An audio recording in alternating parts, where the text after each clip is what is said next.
अच्छा, तो यहां छुपे बैठे हो?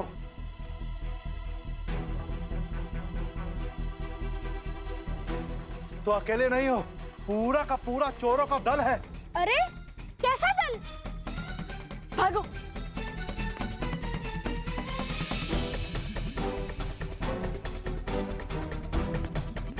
अरे महाशय, आप तो हमारे पीछे ही पड़ गए। कहा ना, मैंने आपका अश्व नहीं चुराया। मैंने आपके अश्व से अनुमति मांग ली थी। उसने हाँ में सर भी हिलाया। फिर भी आप हमसे क्रोधित हैं।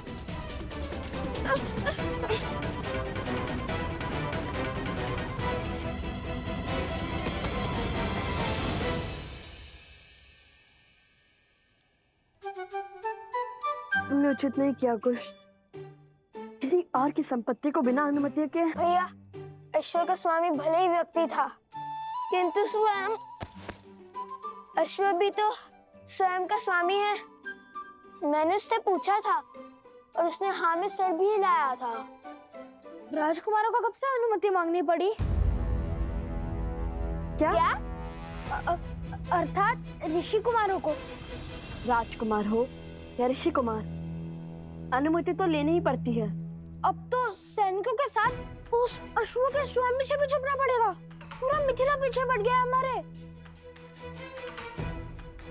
यदि पकड़े गए तो ना श्री राम से भेंट होगी और ना माता को दिया वचन पूरा होगा। हाँ, पकड़े गए तो अधिक बुरा होगा। पकड़े गए तो नहीं, पकड़े गए हो।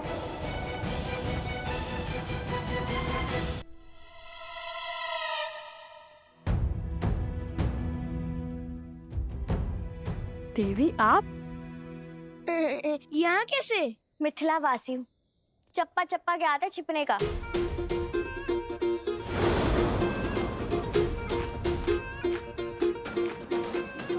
देखिए, ये मेरा वचन है। संध्या तक आपके लिए वरमाला लाऊंगा और वर भी। अरे कोई मुझे इस चप्पे से तो निकालो। देवी, किसी मिथ्या बोध के कारण आपके सैनिक और वो अश्व का स्वामी हमारे पीछे पड़ गए हैं। परंतु मेरी बात सैनिक, देर रुक जाइए। हमारा कार्य सफल होते ही आपको सब विस्तार में बता दूंगा। अरे मेरी बात तो पहले मुझे इस मटके से निकालो। ओ गुरु, रुक जाइए। सैनिक, धैर्य रखिए। अरे कैसे धैर्य रखूं? अब मेरा विश्व इस मटके में समा गया है, ऐसा लग रहा है। आपको मटके से भी निकालेंगे और आपको वरमाला भी मिलेंगी। राजकुमारों की हर इच्छा पूरी होती है, बस कहने की देरी है। राजकुमार? ऋषि कुमार? अरे राजकुमार हो या ऋषि कुमार हो, कोई मुझे इससे निकालो। देवी, वरमाला दे देंगे, किंतु वर का थोड़ा कठिन है। मैं वरमाला भी पहनाऊंगा और वर भी बन जाऊंगा। कोई मुझे इससे तो निकालो। हमें आगे बढ़ना होगा। तुम्हें अपनी पड़ी है, पहले इन्हें निकालो। हाँ, प्रयास तो किया था किंतु निकले नहीं। रुको।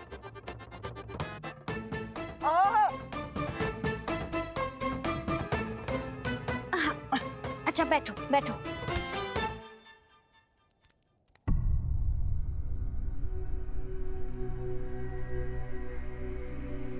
रुको।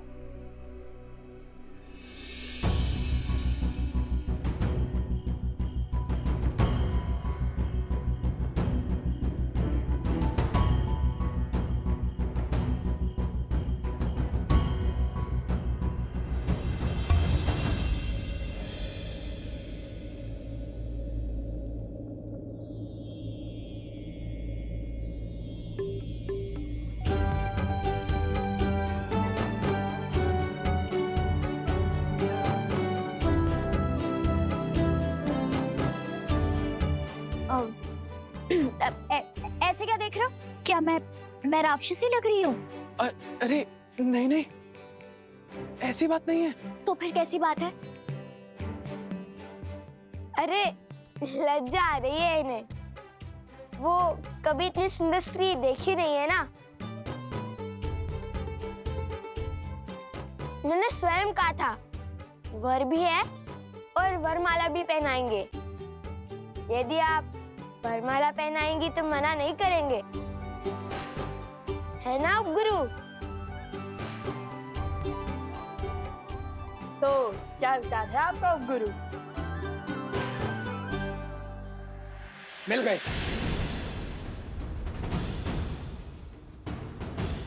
वर्णन जो दिया था उसके अनुसार यही वो चोर है। ले चलो इन्हें महाराज के पास।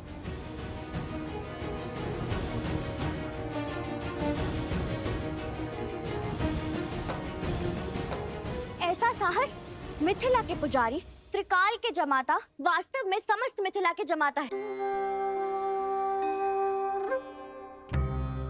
आपने इनका अपमान करने का दुस्साहस कैसे किया सैनिक? क्षमा करें देवी प्रसूता, परंतु कोई बात नहीं।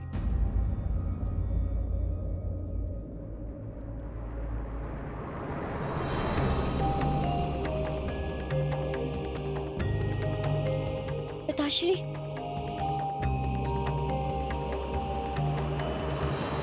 श्री त्रिकाल महोदय प्रणाम। मुझे भी अभी अभी पता चला है कि मेरी पुत्री ने इन महाशय का चयन किया है। शीघ्र विवाह संपन्न होगा।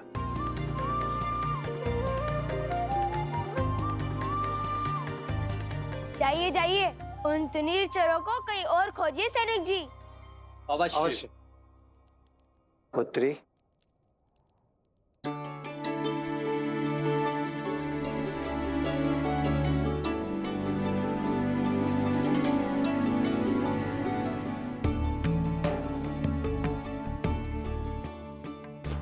मैं अगस्त गोत्र का शिव उपासक त्रिकाल शरण शर्मा हूं।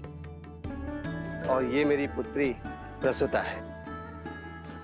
आप हमारे आवास पर अतिथि होकर पधारिए महाशय, और अपना परिचय दीजिए।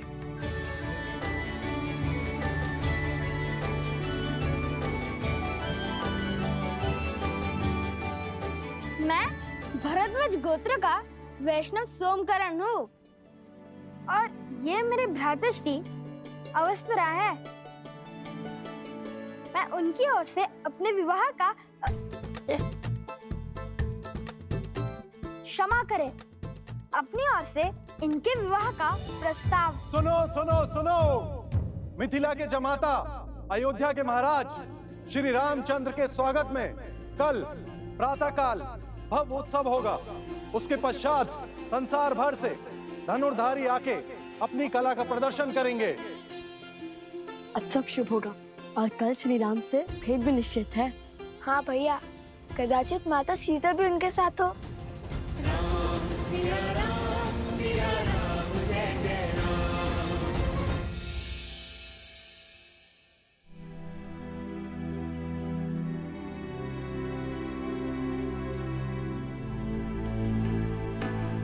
अवत्सरा भैया कहाँ गए?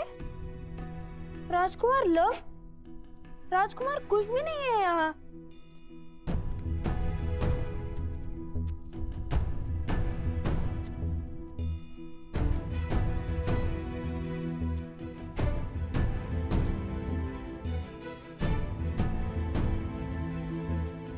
कहाँ गए ये? मुझे सताने में क्या आनंद आता है सबको। माता!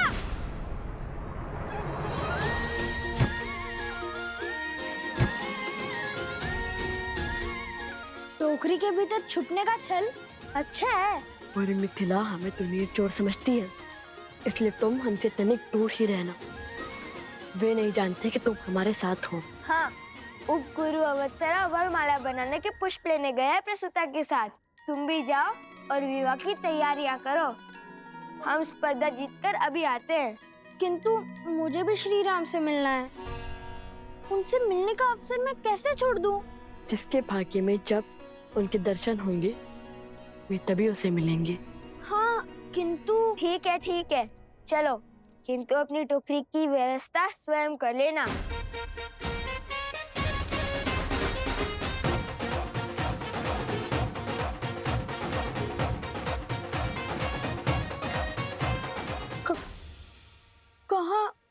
कहाँ है टोकरी?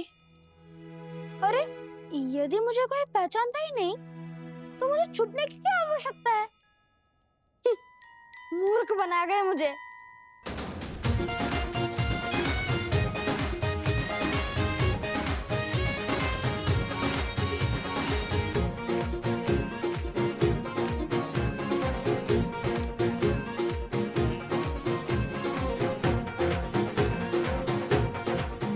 अरे चलो चलो शीघ्र चलो, प्रतिस्पर्धा आरंभ होने वाली है। हाँ हाँ चलो मित्रों, शीघ्रता करो नहीं तो विलंब हो जाएगा। चलो जल्दी चलो।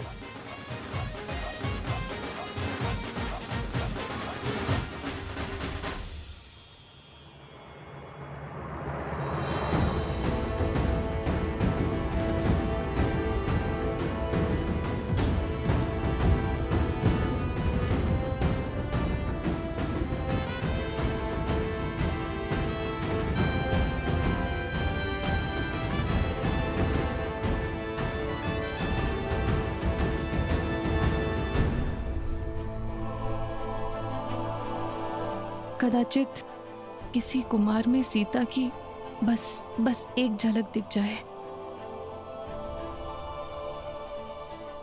आज की धनुर्धार प्रतियोगिता में संसार भर से मिथिला पधारने के लिए आप सबका कोटि कोटि धन्यवाद।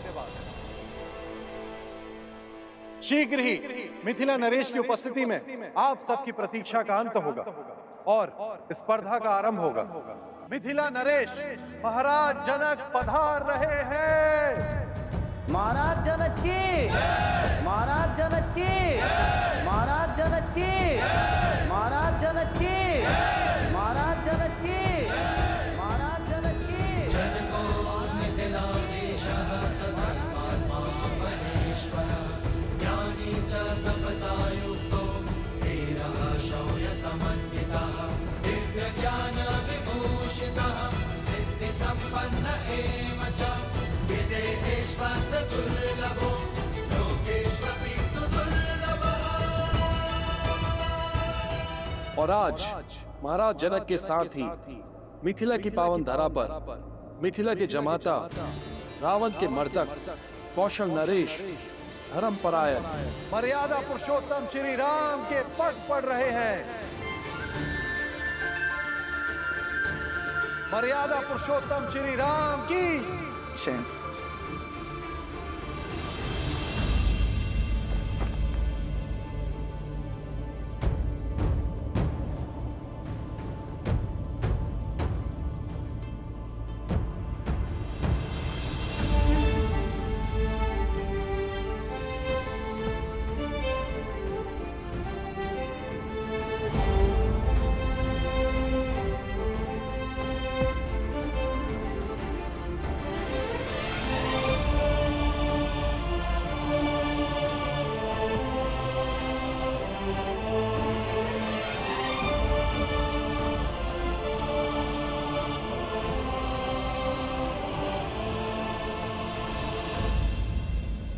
आप समझे या न समझे, मिथिला की जनता अपनों और अन्यों में अंतर जानती है।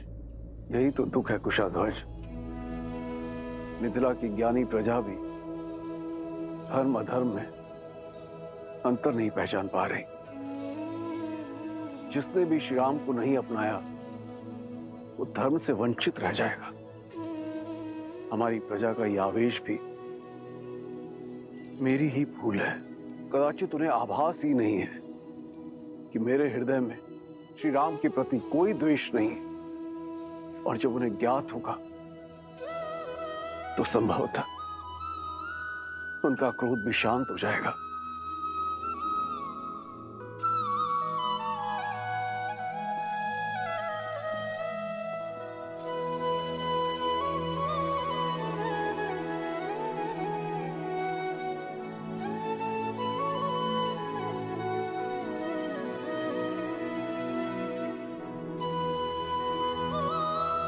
बोलो अयोध्या नरेश, मिथिला के जमाता सियावर रामचंद्र की।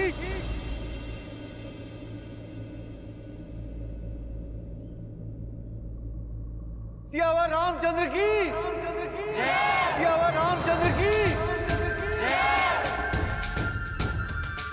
सियावर रामचंद्र की, सियावर रामचंद्र की, सियावर रामचंद्र की, सियावर रामचंद्र की।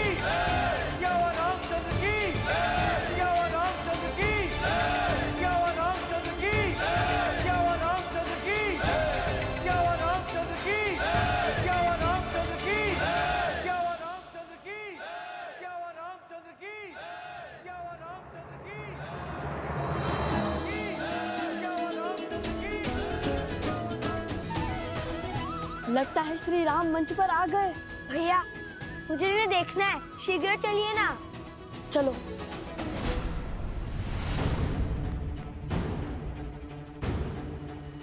कैसे जाएं? मार्ग में बड़ी बाधाएं हैं। लगता है श्री राम को देखने की इच्छा पूरी नहीं होगी।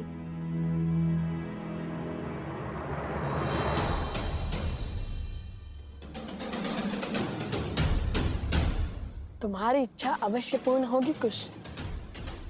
आओ मेरे साथ।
श्री राम।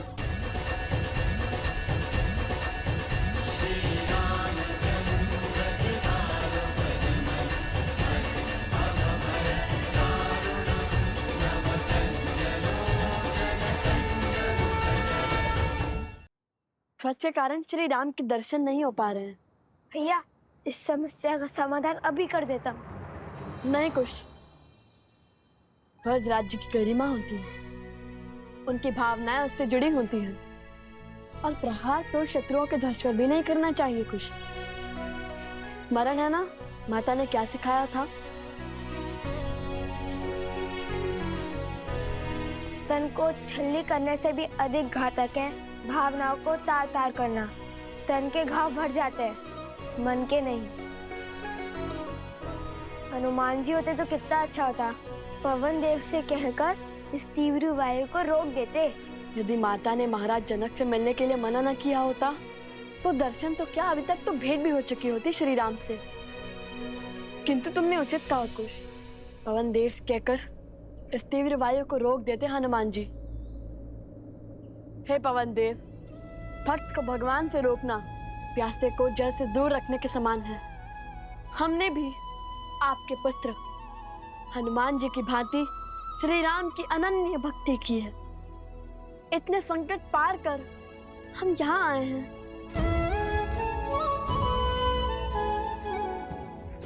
अब तो सहायता कीजिए ना।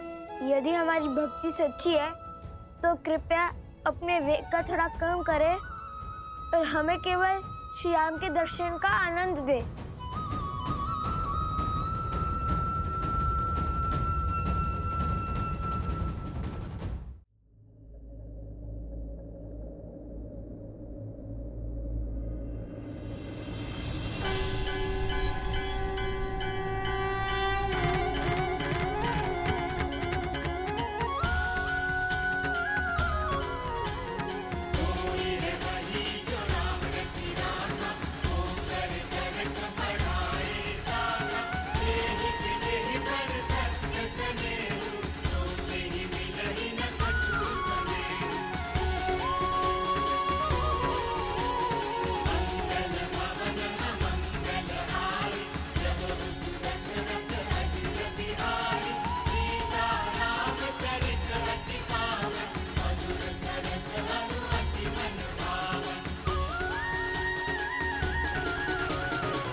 श्री राम श्री राम